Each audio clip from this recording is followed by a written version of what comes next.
Ben, existen dous fornos parados neste momento e gran preocupación nos traballadores polo futuro da empresa. Sabemos que esta empresa é viable, que é unha empresa que ten moito futuro, ten moita capacidade e nós non entendemos, como tampouco entende os traballadores, porque a empresa nega o coñecemento de cal vai ser a situación de futuro. Existe preocupación, en primeiro lugar, pola regulación do sector electrointensivo. É un tema que está pendiente en todo o Estado.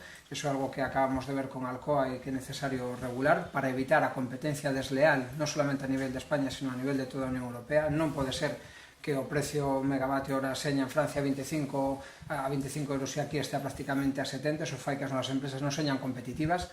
En segundo lugar, e isto xa ten que ver especificamente ca situación de Ferroatlántica, é necesario verificar que a Xunta faga cumplir a concesión das centrais hidroeléctricas vinculadas ao futuro industrial da comarca, e iso é algo que non está sucedendo. A paralización de dous fornos, se se volvese indefinida, faría inviable esta factoría e, por lo tanto, nós sabemos que eso sería un incumplimento das condicións da concesión e iso os traballadores e traballadoras entenden que é unha represalia polo feito de que a Xunta non autorizase o ano pasado a segregación das centrais con relación ao proceso de produción industrial. Nós non podemos admitir que a Xunta de Galicia permita que unha empresa estea incumplindo unha concesión que é a utilización de bens públicos que son de todos os galegos e de todas as galegas. Por iso tamén os traballadores demandan da Xunta de Galicia, concretamente do Conselleiro de Economía, unha xuntanza que hasta agora non tuveron para expoñer todas estas situacións.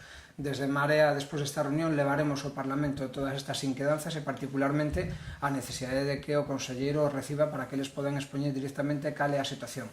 Ferroatlántica é viable, a concesión fai que seña especialmente viable e especialmente próspera esta factoría e, por lo tanto, non podemos permitir a pérdida de ningún solo posto de traballo.